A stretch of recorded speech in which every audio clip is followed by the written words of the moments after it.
Hello, I'm Natalie from Genealogy Stories, and welcome to Twice Removed, the show where we talk about everything history related.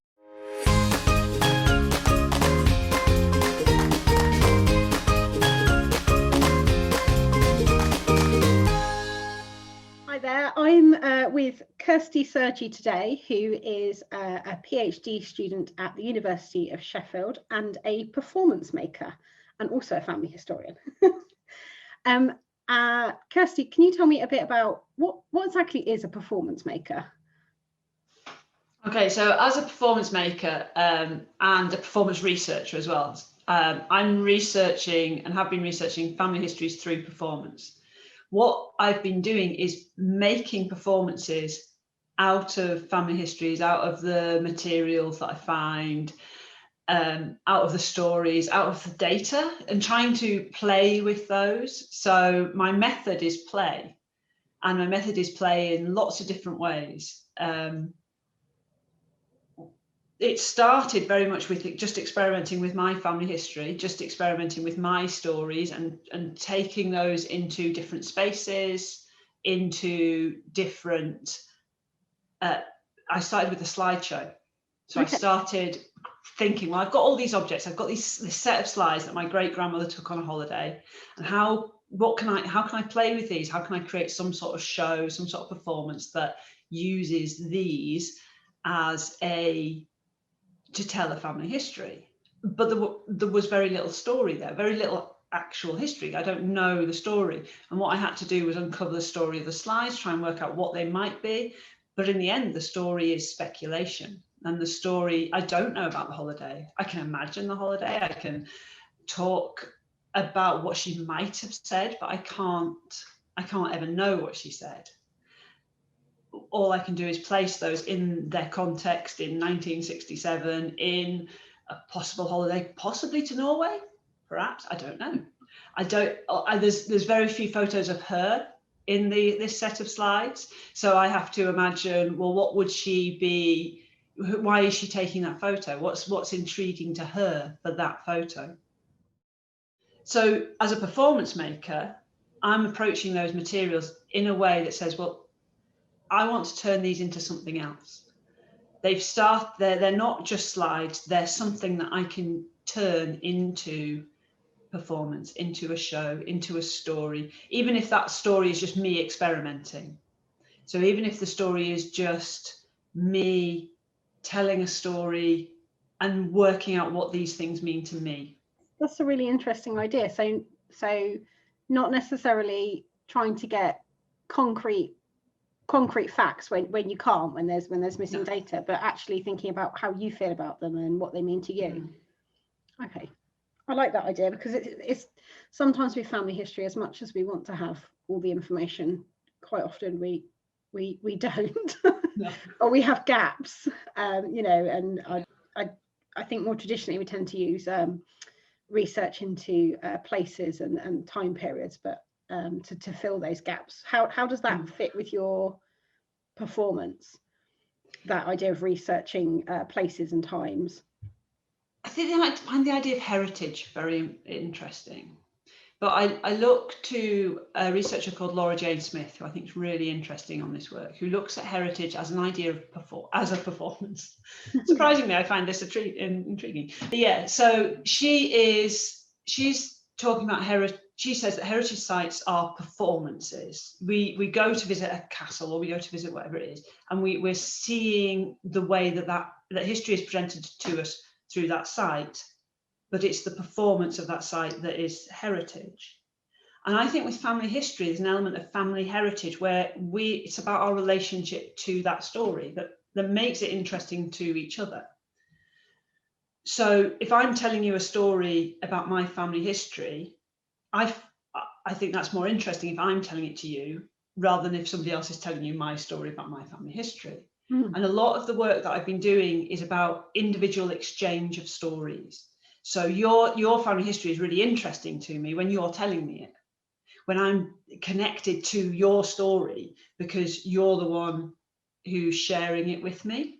Whereas when we hear these stories elsewhere, or when we're not hearing them directly, they're just becoming history. just history, but they're much broader connection. I think these individual little lines that we as family historians trace can become very interesting because of that relationship that we have with them. So how much do you think family history, and it's probably a really big question, but how much do you think family history helps people to inform their own identity? So I mean, I personally would say my family history is a very important part of my identity, but do you think that's quite a, is that quite a common feeling, do you think? Or for me, being able to talk about my family history is quite an important thing. I don't know how much it informs who I am and how rooted I feel, but I know that I've come across a lot of the surprises I've come across is just how far my family goes. I was born in Carlisle, and I didn't realize, but neither of my parents were.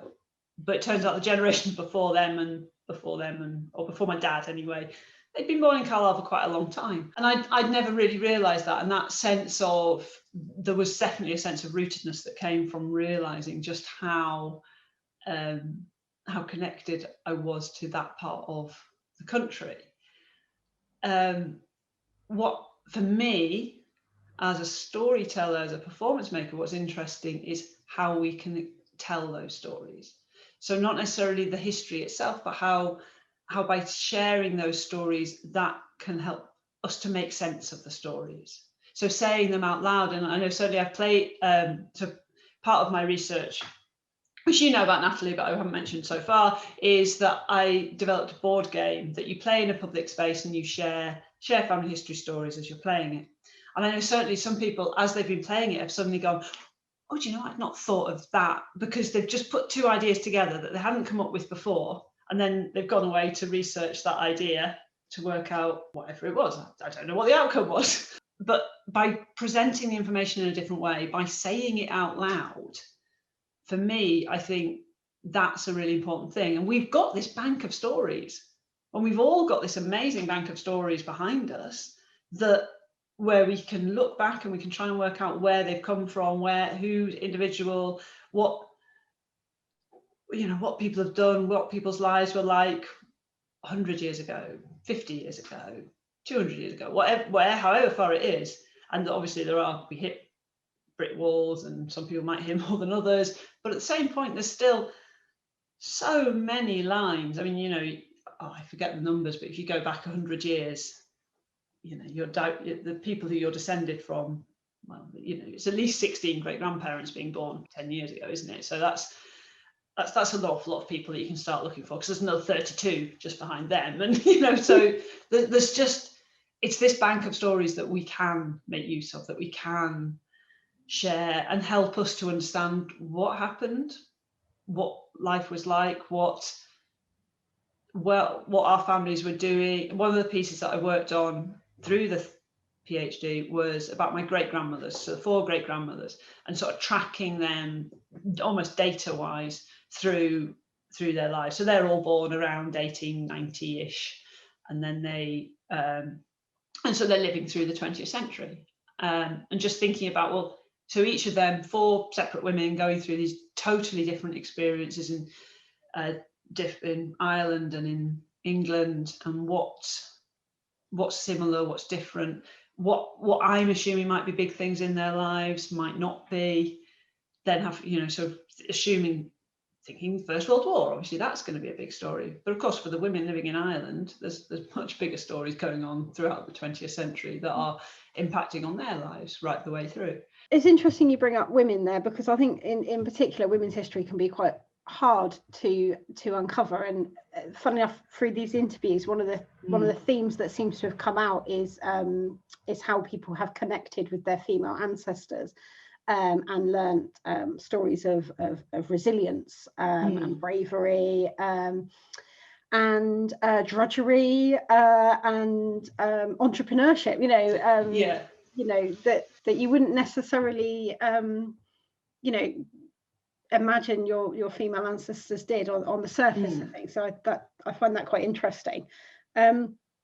What was it that led you to start researching your own family history? So I started studying an MA in theatre and performance, and a couple of years before that, my grandfather's cousin had died, and he was the end of that line. So we were his closest family.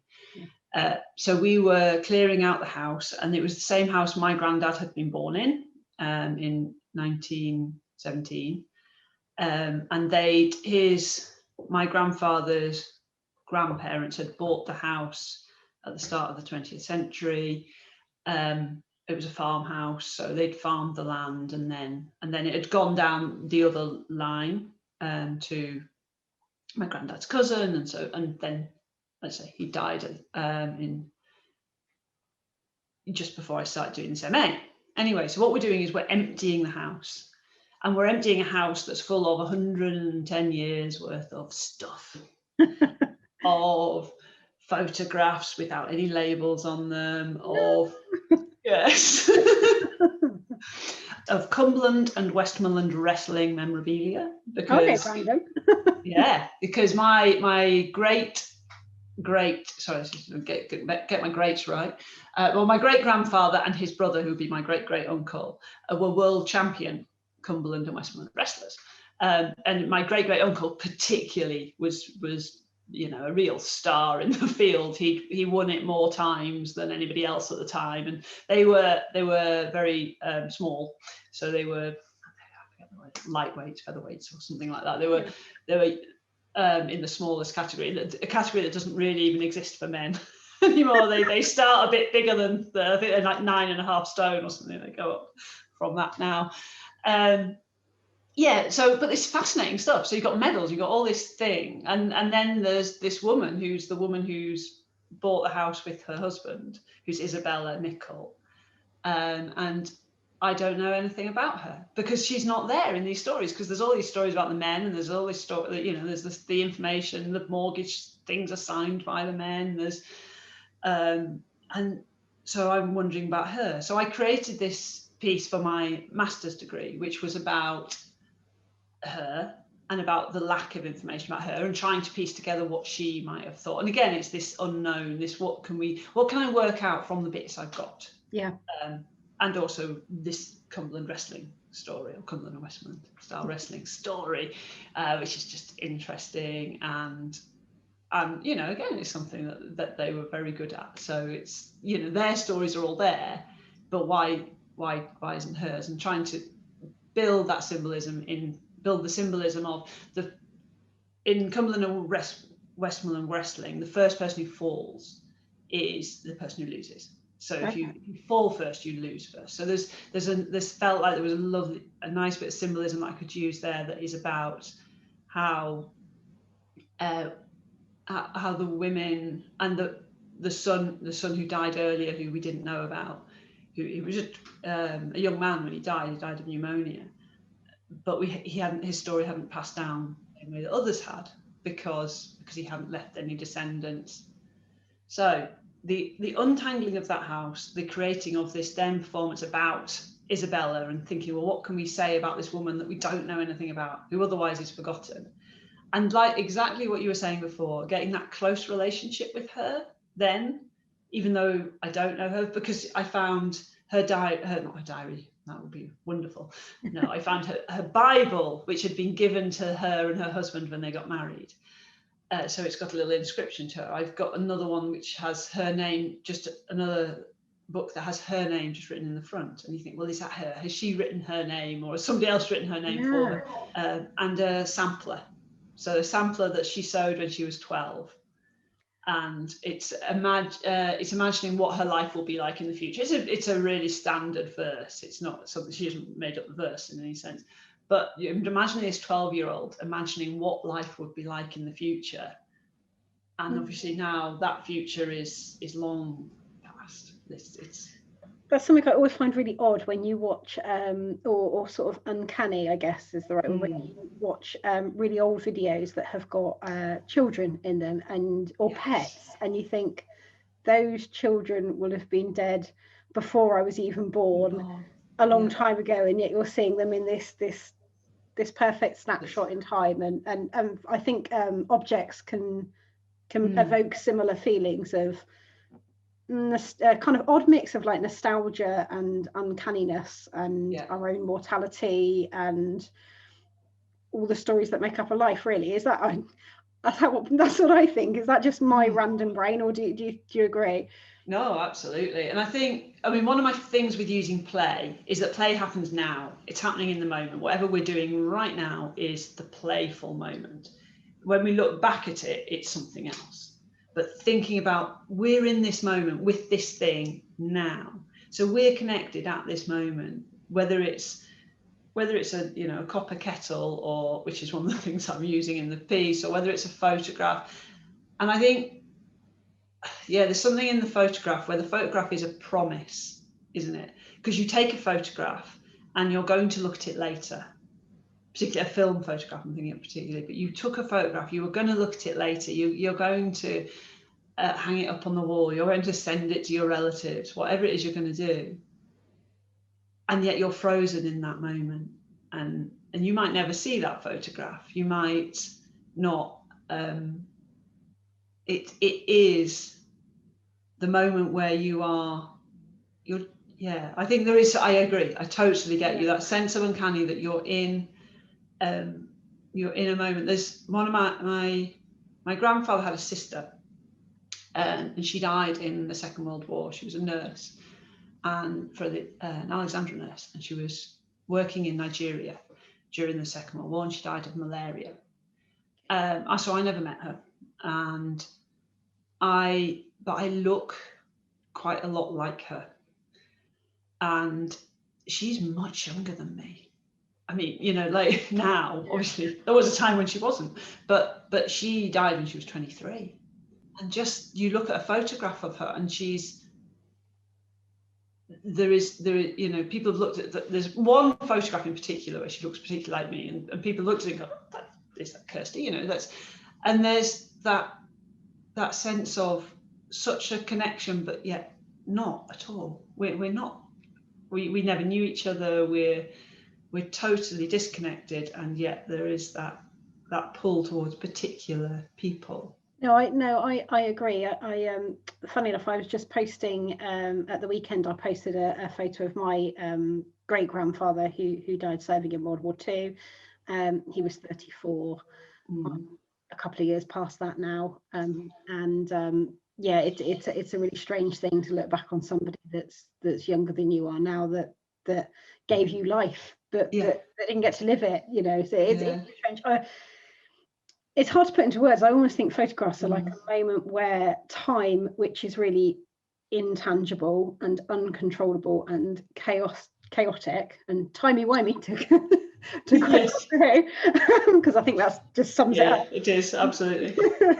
The photos of this moment where for a split second something is made solid and tangible and fixed, and there's a real sort of odd sensation that creates, I think, and that's hard to put into words. And I could see how using that as a piece of performance could help evoke those feelings, or put those feelings into thoughts, because they're quite hard to describe. So I get that, which is good. You've got one person. One of the things I definitely found when I was creating the performances with photographs was that people put much more authenticity onto it.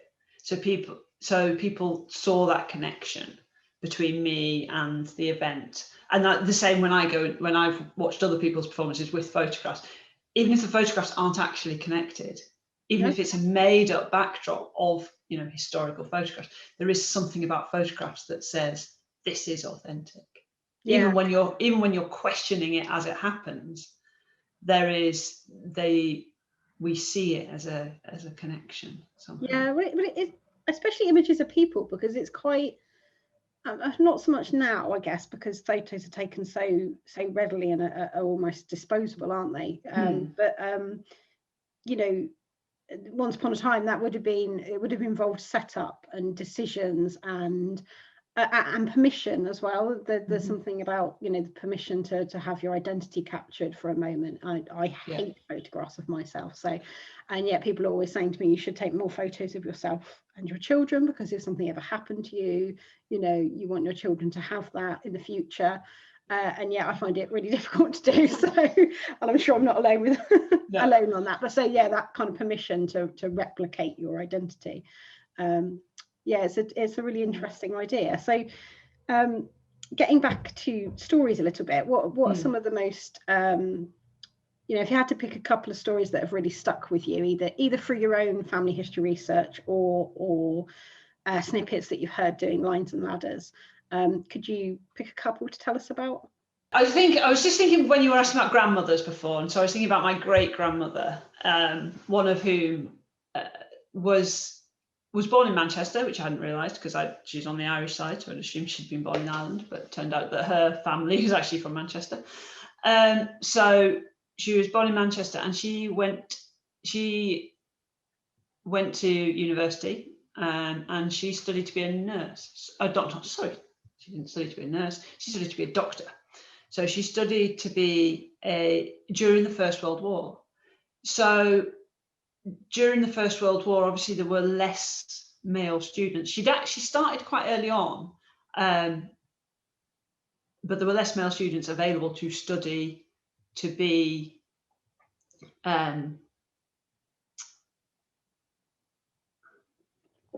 just to study anyway, to go to any sort of university or anything. And she studied to be a doctor and qualified in 1920. But it was quite interesting looking into a bit of the history of what exactly was going on there. And whilst I didn't find a lot specifically about her, what I did manage to find out a little bit about why the universities then took women on and the sort of arguments to and from, and the university that granted her degree then actually went back on it after the First World War and didn't give women degrees again. So it wasn't like they pushed through and came out the other side and got their degrees. They went through and funded the universities during the First World War, and then that right was taken away again. That's really interesting. So she managed to capture, in that sense, she was lucky in that slotted through this particular time period, but also presumably must have been ambitious and quite determined. Yeah. And so that's quite interesting. And obviously by the time she graduates in 1920, it's got really bright, hasn't it? By the time she graduates in 1920, obviously the war's over, so there's that, and then she goes off and works a little bit in public health before getting married and then not practicing, which just seems so sad to me that happened.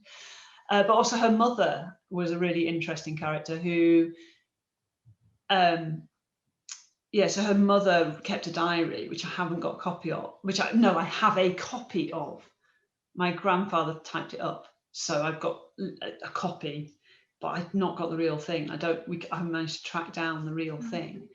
So the copy is amazing, and but there's always that thing if you want to know, why does it stop there? Is that a whole different page, or is that does that date refer to that, or has my granddad just carried on where actually that was a whole nother thing you can't see quite, and I can't ask him anymore because he's not with us, unfortunately.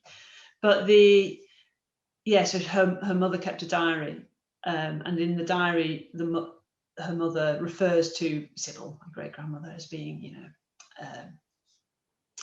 I can't remember the images now, but she's very complimentary about her being clever and being I get the impression she's maybe a little bit naughty, a little bit, certainly the kid who is not stopping, is constantly asking questions, is constantly, and the mother's pride in that is quite interesting. And very much this diary is focused on describing the lives of her 4 children. And so there's 2 girls and 2 boys, and the boys are going to go on and do amazing things with their lives, and neither of them do. One of them dies in the First World War, and one dies just after the First World War. Having fought in the First World War, he then dies a little bit later. Does her diary have her thoughts on that recorded? Yes. So they're it's heartbreaking because you read the diary and you see her she's completely committed to her children, and completely committed to what they will be and what will happen. And obviously, as you're reading it, you're very aware, because you know the history, you know what's going to happen at the start of the 20th century. Even if I'd read it not knowing specifically what happened to her children, I know what might happen to her children. But reading, so she doesn't comment on Sybil going, she comments once in the diary on Sybil going to medical school, which is obviously happening at the same time as the war. And I think there is an element of that, of things just getting out of her control, out of what she can do, which is, quite, that's been, so just looking at those two women's stories and their relationship and seeing, what we were saying again about the photograph, a diary is that same captured in a moment thing. It's this is what I think here at this moment, and if I move forward, obviously she hasn't gone back and said, oh no, well, this didn't happen. You don't, do you? When you're writing your own diary, you don't very much thinking about the day that you've just had and the future. I know I kept a diary during the pandemic. I've kept one on and off periodically, and then I tend to have 6 months or a year where I won't write in it again, and then I'll pick it back up again for a couple of months.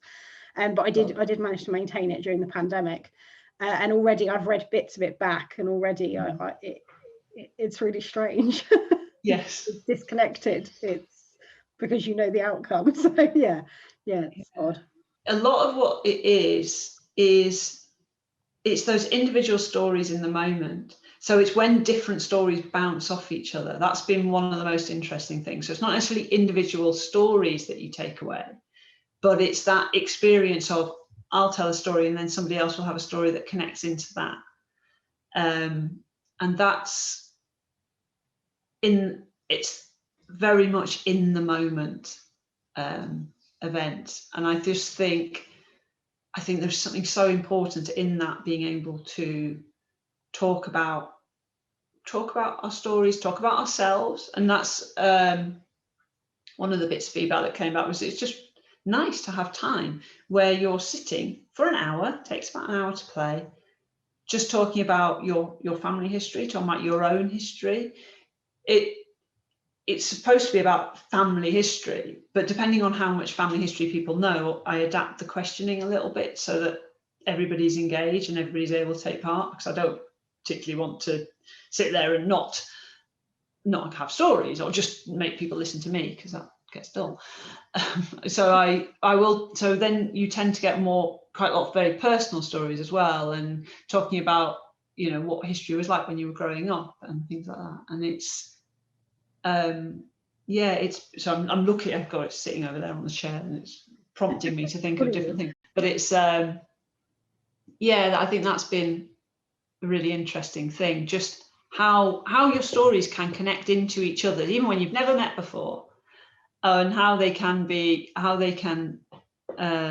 prompt one another, but also how they can be totally different. And you can have 3 people sitting around a table, and everybody's got totally different stories that they can bring in, and you're learning all the time, and learning about different moments of history, different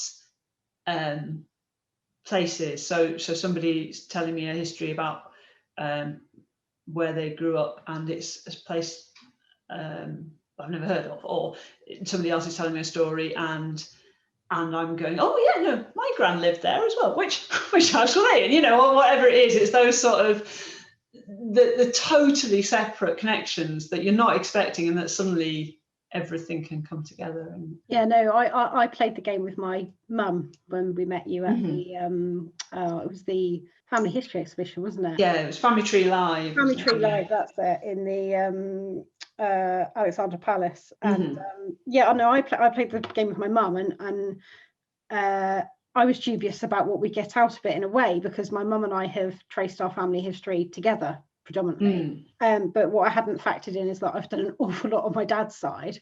My parents are divorced as well, so my mum never had much of an interest in my dad's side, and yet through doing that game we ended up sharing lots of stories, half of which were from my dad's side, and it was a way of engaging with them, which was really pleasant. And it was really enjoyable, and it was enjoyable to see other people sat playing the game as well. And yeah, I should think it's quite a good way of getting people or encouraging people who might think that their family history is boring, to engage with it, or to give it a go. Because I meet a lot of people who say, "Oh, my ancestors didn't do anything, or I've never really looked at my tree because I know we were just labourers, or we were just coal miners in such and such place." And I think they think it's going to be dry and dull, and I always want to scream and shake them and go, "No." It's fascinating. It's amazing, and you've got such. Yeah, there's so many stories there, and so much. How did they live? What were they doing? Where were they mining? Sort of whatever it is. It's that, yeah, absolutely. And we've talked about a lot of the stories that we've talked about have been set during wartime, which doesn't surprise me actually, because that seems to come up a lot in interviews so far as well. I think it's almost within living memory, or we people who lived through that time that we might have met briefly in their old age. Do you have a favourite time period at all? Is there a certain era that calls you, or are you quite holistic in your enjoyment of stories? I'm more than holistic. I'm a magpie, so I like to jump in and go, "Oh, I'll look at this bit for a bit," and then I'll go, "Right, okay, I'll look." So I spent quite a lot of time in the late 60s looking at my great grandmother's photographs, holiday photographs, and sort of thinking about photographic theory and where you might go on holiday from Cumberland in the 1960s, and so that was great fun. And then so then broad scope. And what I really liked about the game was it allowed me to be that magpie, to jump in and out of, from the shoemakers in Cumberland in the 1800s into when the farmers and whatever else they were doing, and that kind of, I really like. Yeah, no, totally a magpie. So it's much more of I'll jump in, I'll have a delve around, find out what's exciting in here, and then I'll go back. I've tended to go further back rather than dealing with sort of within my own lifetime, in the sense of it's trying to look at it more as history rather than as personal story. But having said that, one of the best things that's come out of doing this research project has been having really long conversations with my gran about what she remembers growing up and her experiences in the Second World War. And then she worked for the Royal Observer Corps towards the end of the war. So she would be she's based in Carlisle, and she was drawing the little arrows on the map to show where the planes were coming, presumably heading up towards Glasgow and back. But yeah, so she's got so many stories about that, and so much experience of what she went through in that time, but also going through her photo albums with her, and she's brilliant because she labels all her photographs. It's not just with who's in them, but with little bits of story and things as well. So it's fabulous. But it's really made me make the time to have those conversations, which is so important, and I should have been doing anyway. But it's been a really good prompt to have that time.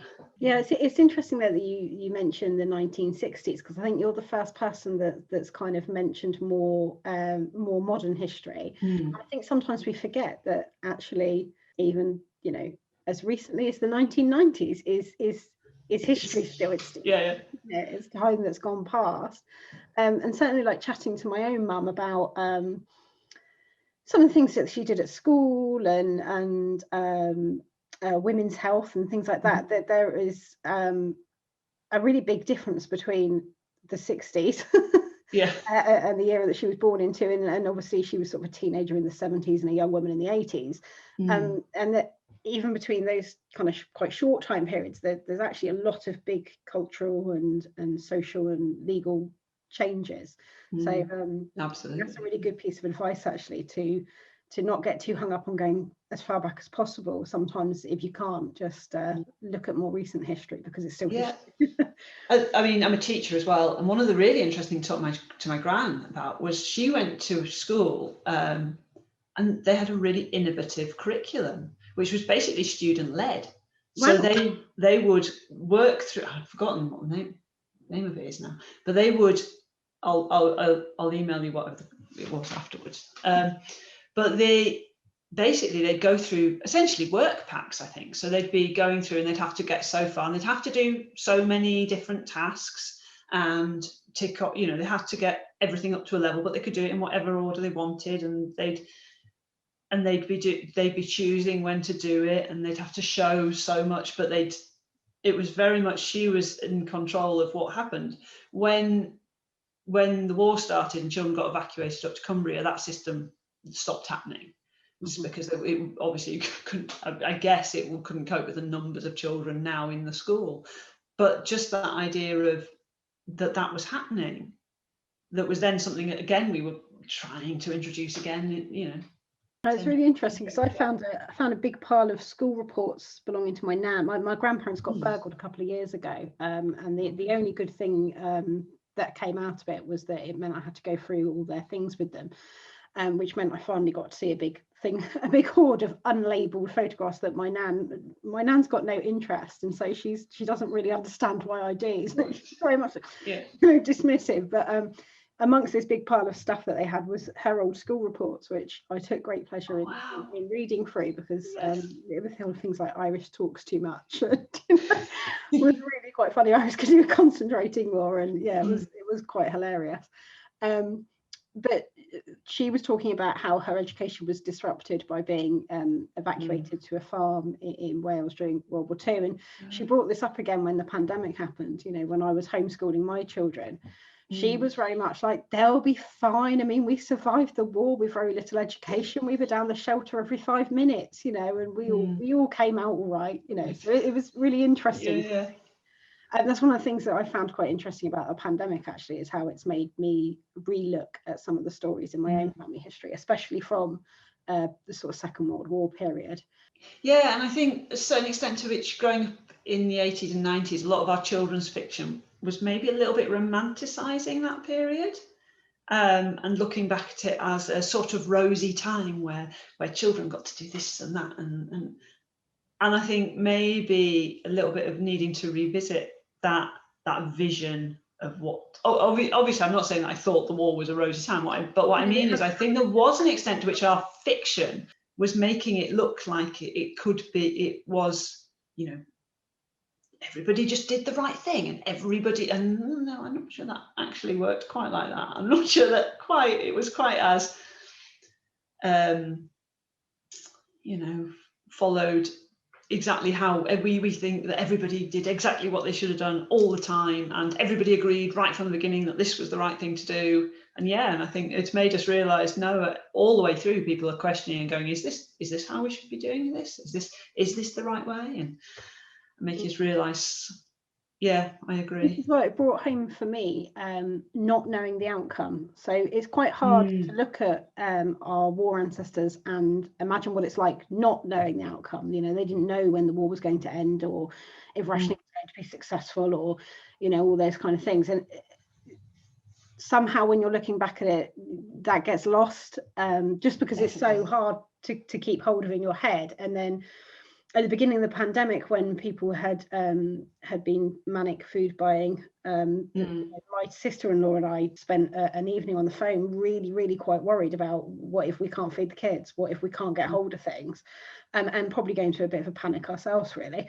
And it did remind me of what that must have been like during the war era, that sudden shortage and the not knowing, you know. So yeah, absolutely. Because you look back at newspapers, and it sort of always amazes me, because you assume all they're thinking about is the war. No, they're not. It's like a column down the side or whatever it is. Yeah, I mean, maybe not quite to that extent, but there's all this other stuff going on. The great grandmother who wrote the diary went on holiday to Limoges in 1916.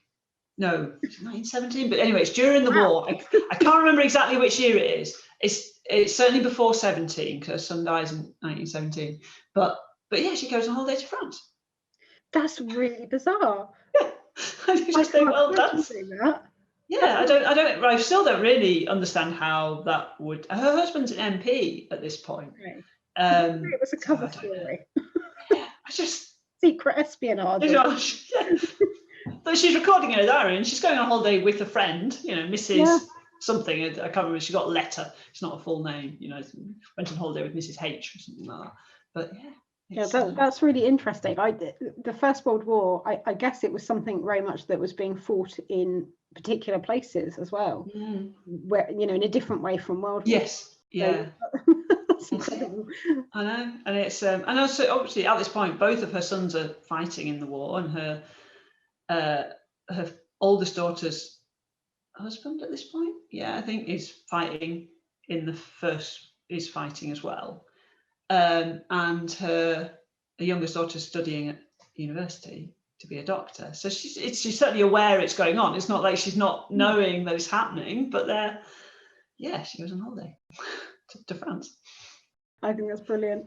Okay, so yes, I always end with this question because I just think it's really interesting to hear different people's responses. If you met somebody who was sitting on the fence about tracing their family history or looking into their family history, what would you say to them?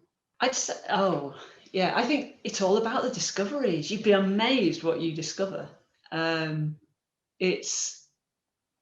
a lot of it is in that chase. It's in the looking up the documents, is finding the individual little stories. It's not just even about the stories that you get to at the end. It's about how you get to those stories, what you read, the documents that you had to go through to open that, the censuses. And when you look at a census report and you see that your family are there and they're living there in a house together, and across the road is a family with a name that is coming into the family history in 10 years' time. You go, oh, that's interesting. So you're not just seeing them, you're seeing their neighbours, you're seeing their friends, and I just think it's, you've got to enjoy the chase. I love that. Thank you very much. And thank you very much for your time. Oh, you're very welcome. Thank you very much for inviting me to talk to you. It's been lovely. If you enjoyed this video, don't forget to hit subscribe or visit me at www.genealogystories.co.uk.